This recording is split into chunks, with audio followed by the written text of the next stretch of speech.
ಎರಡನೆಯ ಪಟ್ಟಿ ಬಿಜೆಪಿದು ಪ್ರಕಟ ಆಗಿದೆ. ಅದರಲ್ಲಿ ಉಳಿದವರ ಬಗ್ಗೆ ಮಾತನಾಡುವಂತಹದ್ದು ನನಗೇನು ವಿಶೇಷ ಅನ್ಸೋಲ್ಲ. ಆದರೆ ಮೈಸೂರು ಕೊಡಗು ಕ್ಷೇತ್ರದ 2 ಬಾರಿ ಗೆದ್ದಂಥ ಒಬ್ಬ ಅತ್ಯಂತ ಅರ್ಹ, ಯೋಗ್ಯ, ಸಕ್ರಿಯ, ಪ್ರಾಮಾಣಿಕ, ಹಿಂದುತ್ವವಾದಿ ಆದಂಥ ಸನ್ಮಾನ್ಯ ಶ್ರೀ ಪ್ರತಾಪ್ ಸಿಂಹ ಅವರ ಟಿಕೆಟ್ ಅನ್ನ ಕೊಡದೇ ಇರೋದು ಅಕ್ಷಮ್ಯ ಅಪರಾಧವನ್ನ ಮಾಡಿದ್ದಾರೆ. ಅದು ರಾಜ್ಯ ಮಟ್ಟದವರು, ರಾಷ್ಟ್ರ ಮಟ್ಟದವರು ಯಾರದನ್ನು ತಪ್ಪಿಸಿದರೆ ಬಹಳ ದೊಡ್ಡ ತಪ್ಪನ್ನ ಎಸೆಯಿದ್ದೀರಿ.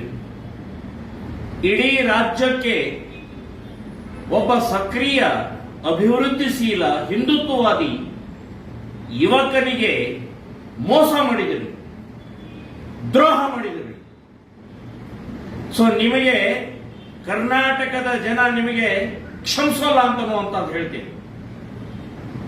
ಈ ರೀತಿಯ ನಿಮ್ಮ ಪ್ರವೃತ್ತಿ ಬದಲಾವಣೆ ಮಾಡಿಕೊಳ್ಳದೆ ಇದ್ರೆ ಕರ್ನಾಟಕದಲ್ಲಿ ಪ್ರಾಮಾಣಿಕತೆ ಉಳಿಯೋಲ್ಲ, ಹಿಂದುತ್ವ ಉಳಿಯೋಲ್ಲ, ಒಂದು ಸಕ್ರಿಯತೆ ಉಳಿಯೋಲ್ಲ, ಅಭಿವೃದ್ಧಿಗೆ ಯಾವುದೇ ರೀತಿಯ ಬೆಲೆ ಇಲ್ಲ ಅಂತನ್ನುವಂಥದ್ದು ನಿಮ್ಮ ಸಂದೇಶ ಅಂತನ್ನುವಂಥದ್ದು ಗೊತ್ತಾಗತ್ತೆ.